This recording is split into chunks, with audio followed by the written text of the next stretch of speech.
नमस्कार। टिफिन सीरीजमध्ये आज आपण खमंग असे काकडीचे थालीपीठ बनवणार आहोत। एकदम सोपी रेसिपी आहे। अशाच सोप्या रेसिपी पाहण्यासाठी चॅनेलला सबस्क्राइब करा। इथे मी एक काकडी घेतलेली आहे आणि त्या काकडीची साल काढून किसणीच्या मदतीने काकडी आपल्याला इथे किसून घ्यायची आहे। फक्त काकडी किसण्याच्या अगोदर काय करायचं आहे की काकडी थोडीशी टेस्ट करून पाहिजे आहे। कधी कधी काय होतं की काकडी कडू असते आणि काकडी कडू असल्यामुळे काय होतं की आपण जे थालीपीठ बनवणार आहोत तेही कडू होऊ शकते। त्यामुळे ही सर्वात महत्त्वाची टिप आहे की काकडी किसण्याच्या अगोदर थोडीशी अगोदर टेस्ट करून पाहिजे आहे। आणि काकडीमध्ये खूप सारं पाणी असतं। आपण काय करणार आहोत की अगोदर त्याच पाण्यामध्ये आपण पीठ मळून घेणार आहोत। तर इथे मी 1 वाटी ज्वारीचं पीठ घेतलेलं आहे। त्यानंतर 1 चमचा इथे मी बेसन पीठ घेतलेला आहे, मोठा चमचा घेतलेला आहे।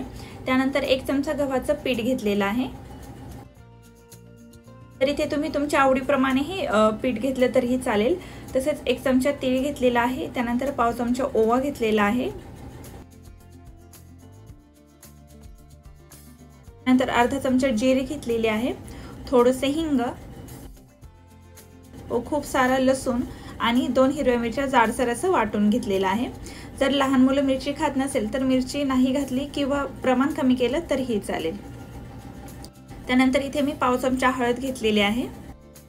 त्यानंतर बारीक कट करून स्वच्छ धुवून कोथिंबीर घेतलेली आहे आणि चवीनुसार मीठ घेतलेलं आहे। तर हे थालीपीठ बनवताना इथे तुम्ही तुमच्या आवडीप्रमाणे हे पीठ घेऊ शकता, म्हणजे तांदळाचं वगैरे पीठ घेऊ शकता किंवा पिठाचे प्रमाण कमी जास्त केले तरी थालीपीठ छानच तयार होते।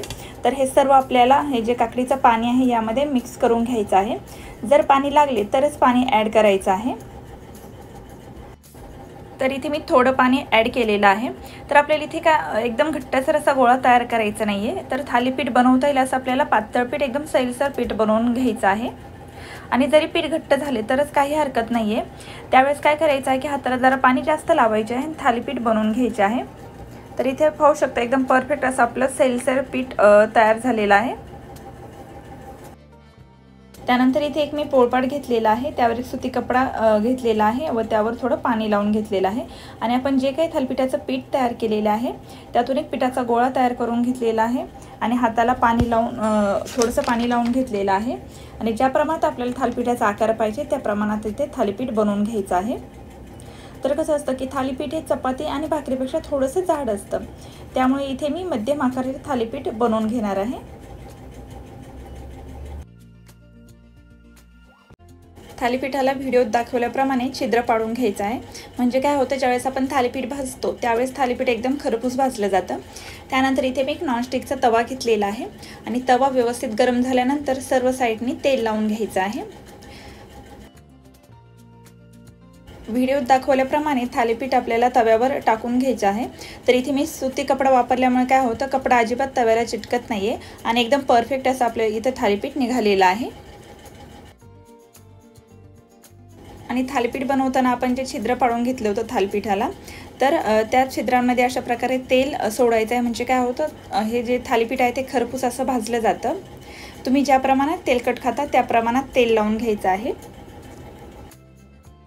साधारणतः 1 मिनिटानंतर हे थालीपीठ आपल्याला पलटी करून घ्यायचं आहे। तर मध्यम गॅसवर हे थालीपीठ आपल्याला भाजायचं आहे, मोठ्या गॅसवर थालीपीठ भाजायचं नाही। काय होतं थालीपीठ थोडंसं भाकरीपेक्षा आणि चपातीपेक्षा थोडंसं जाड असतं, त्याच्यामुळे जर मोठ्या गॅसवर भाजलं तर काय होतं की फक्त वरून भाजलं जातं, आतून तसंच कच्चं राहतं। त्यामुळे थालीपीठ हे मध्यम गॅसवर भाजायचं आहे आपल्याला।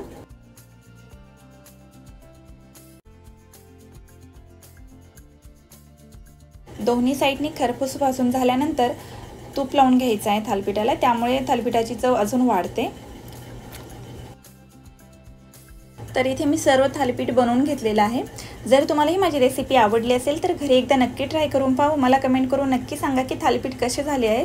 आणि जर तुम्ही चॅनलवर नवीन असाल तर चॅनलला सबस्क्राइब करा, म्हणजे जेव्हा जेव्हा मी अशा सोप्या आणि हेल्दी रेसिपी अपलोड करेल त्याचे नोटिफिकेशन सगळ्यात अगोदर तुम्हाला मिळेल।